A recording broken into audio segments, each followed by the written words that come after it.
যারা এসআইআর এর মাধ্যমে মানুষকে হয়রানি করতে যাচ্ছে তাদের কি এক একটা ব্যক্তিরই 5টা করে বাবা নাকি? ধূপগুড়ি ব্লকের গধেয়ারকুটির কুশামারি এলাকার একটি তর তাজা 38 বছরের যুবক নির্যাতন কমিশনের নির্যাতনে অকালে প্রাণ হারালেন।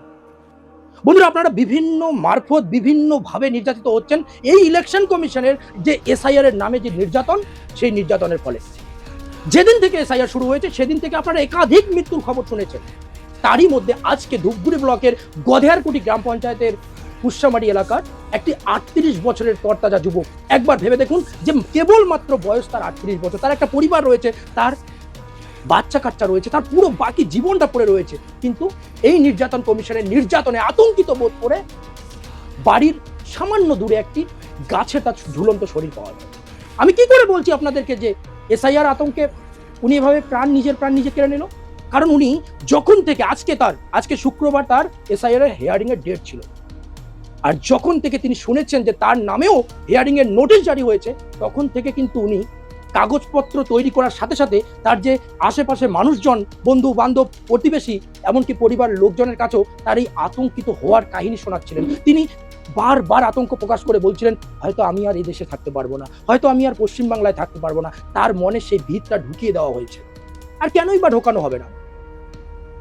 আমি আসছি সে ব্যাপারে। তার আগে আমি বলে দিচ্ছি, এই তরতাজা রামপ্রসাদ গধেয়ারকুটি এলাকার কুশামারির বাসিন্দা। 98 সালের বন্যার পর উনি জলঢাকার এলাকায় সেখানে বসবাস করা শুরু করে ব্যবসায়িক সূত্রে। সেখানে একটি জুতোর দোকান দিয়ে বসবাস করা শুরু করে। ইদানিং সম্প্রতি উনি জলপাইগুড়িতে জমিও কিনেছে, নিজের একটি স্বপ্নের বাড়ি বানানোর কাজ শুরু করে দিয়েছে।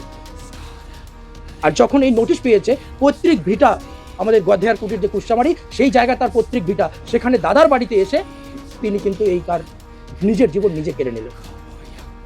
এই নির্যাতন কমিশন, আমি একবারের জন্য নির্বাচন কমিশন উচ্চারণ করতে চাই না, নির্যাতন কমিশন একটা সময় বলেছিল যে যারা 2002 সালের লিঙ্কেজ দেখাবে তাদেরকে কোনো রকম হয়রানি করানো হবে না, কিন্তু দিন যাচ্ছে, পরিস্থিতি বদলাচ্ছে।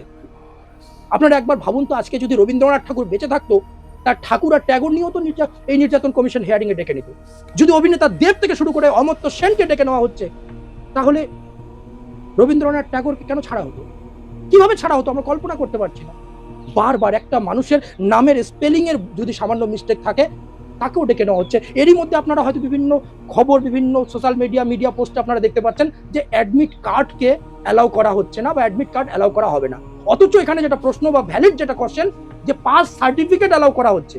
তাহলে একটা মানুষ ভাবুন তো, উনি পড়াশোনা করেছে, মাধ্যমিকের অ্যাডমিট কার্ড ওর কাছে আছে, পরীক্ষায় বসেনি বা বসতে পারিনি, বা পরীক্ষায় ফেল করেছে, তাহলে একই ক্যাটাগরির একটি মানুষ যে মাধ্যমিক পরীক্ষায় পাস করেছে, তার পাস সার্টিফিকেটটা হিয়ারিং এর জন্য অ্যালাউ করা হচ্ছে, কিন্তু সেই মানুষই যে ফেল করেছে বা পরীক্ষায় বসেনি, তার অ্যাডমিট কার্ড অ্যালাউ করা হচ্ছে না। এতদিন থেকে যাদের বার্থ সার্টিফিকেট নেই, আমরা তো প্রত্যেকেই মাধ্যমিকের সেই অ্যাডমিট কার্ড দিয়ে বিভিন্ন কাজকর্ম করেছিলাম, কিন্তু আজকে নির্যাতন কমিশন নির্যাতন করার উদ্দেশ্য যে পরিষ্কার, সেটা কিন্তু এখানেই বোঝা যাচ্ছে যে মাধ্যমিকের পাস সার্টিফিকেট অ্যালাউ করা হচ্ছে, অথচ অ্যাডমিট কার্ড অ্যালাউ করা হচ্ছে না।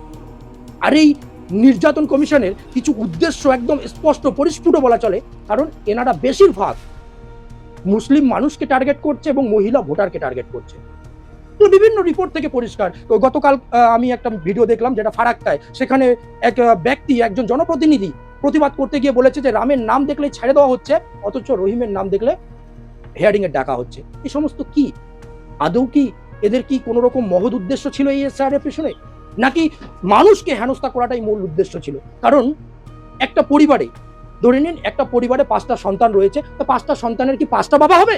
এই এসআইআরটা মানুষের নিশ্চয় একটা বাবাই হবে। তা যখন একটা পরিবারের 5টা সন্তান একজন বাবার নাম উল্লেখ করেছে, বা এসআইআর এর এই লজিক্যাল ডিসক্রিপেন্সির নামে নাকি এনারা সন্দেহজনক তাদেরকে হিয়ারিং এর ডাকা হচ্ছে, কি এই লজিক্যাল ডিসক্রিপেন্সি, কি অসঙ্গতি? 5টা কেন, 10টা সন্তান হলো তো বাবা একজনই হবে, নাকি এদের আবার একজনের 5টা করে বাবা ছিল? আমার তো সন্দেহ হয়ে যায়।